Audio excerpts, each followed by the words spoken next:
What is going on, everybody? James Hancock here. I'm back to review the new horror film Relic, which actually came out last week in drive-in theaters, but came out online today via IFC Midnight. This is the feature film debut from director Natalie Erika James, a filmmaker from Australia, and it stars Emily Mortimer, Robin Nevin, and Bella Heathcote. Now, inevitably, whether it's fair or not, everybody's going to be asking the question, how does Natalie Erika James's work compare to the work of Jennifer Kent, who is a very prominent female director of horror right now in Australia? She came roaring out of the gate a couple of years ago with the film The Babadook, and then she followed it up with a film called The Nightingale, which is one of the most traumatizing movies of probably the last 10 years. But having now seen Relic, I would argue that it is a couple notches below a film like The Babadook. I was on the fence about whether or not to review it until I heard that the movie has this incredibly divisive ending, and anytime I hear about controversies or scandals or divisiveness, that immediately gets my curiosity.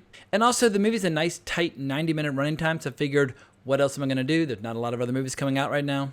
And I think what's going to prove to be divisive about the film is perhaps the audience expectations that are set up from the trailer, a trailer that suggests a much more provocative, visceral, kind of exciting horror film, when in reality this is a movie that's trying to do something quite different. This is a film about what it costs a family when they're looking after an aging member of the family with Alzheimer's, with dementia. And while visually the film chooses to capture this trauma in a pretty outlandish, oftentimes supernatural, horrifying way, in reality, this is a simple movie about a grandmother, her daughter, and her granddaughter all coming to terms with the physical changes that this character of Edna is going through.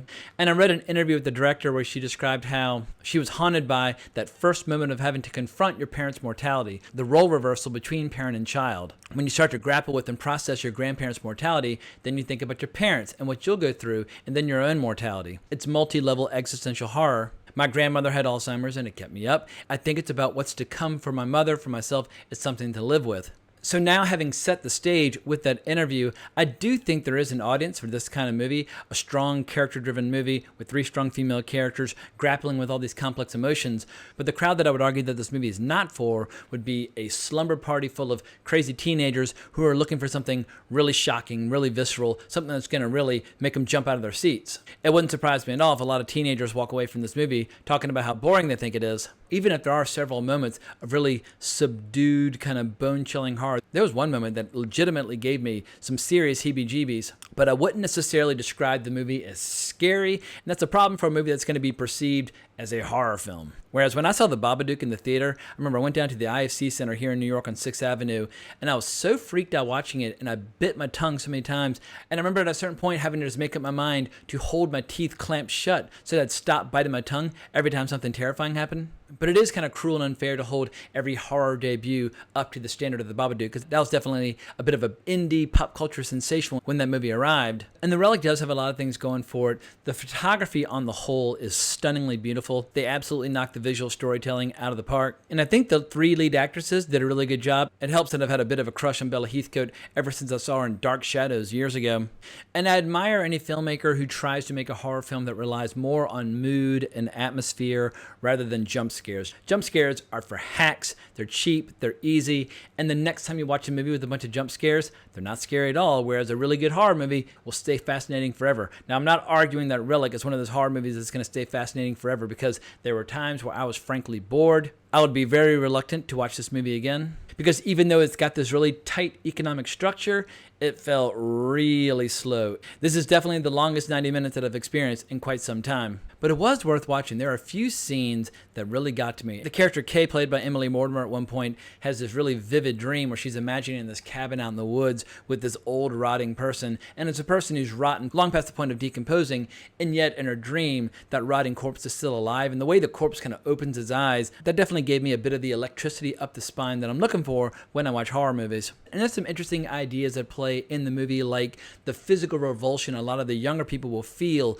when confronted with the aging process. Admittedly, in this movie, that's taken to a much more intense extreme. But for anybody out there who's ever had to look after somebody who's very old, there are plenty of indignities that come with the aging process. And I think this movie did a pretty good job of taking something like a large bruise on their grandmother's chest and then twisting the knife, amping things up, and having it become basically a source of rot that's slowly but surely taking over her body, basically taking over the house. And by the end of the movie, the grandmother becomes just like a straight up monstrous creature, with both her daughter and her granddaughter running in horror from her. And it borrows a little bit from German Expressionism, where the emotions that the characters are feeling are expressed in visual form.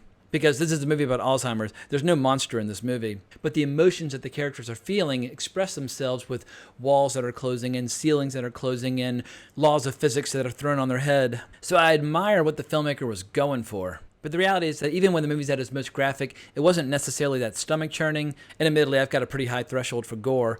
And like I said before, even when the movie's firing on all cylinders, it's just not that scary. And so I think a lot of people are going to rent this movie or buy this movie and complain that they were misled by false advertising. I almost feel like the filmmaker could have dialed back the horror entirely and just made a movie about Alzheimer's. But I guess the movie's already kind of been made because Michael Haneke, one of the world's greatest filmmakers, he made a more back in 2012, and I don't think a better movie will ever be made on the subject ever again. In any event, if you saw the trailer and it seemed interesting to you, then definitely at least give it 20 or 30 minutes, see if it grabs you. I'm not making a strong push that people should hunt this movie down. There was a really interesting little cliffhanger at the end that I thought was an interesting detail. But for me, I like my horror movies to be a little bit more immersive. I want to emerge from the experience like I'm coming out of like a 2-hour hallucinatory nightmare. Like the first time I saw the Texas Chainsaw Massacre back in college, I felt like I'd been thrown into a wood chipper emotionally.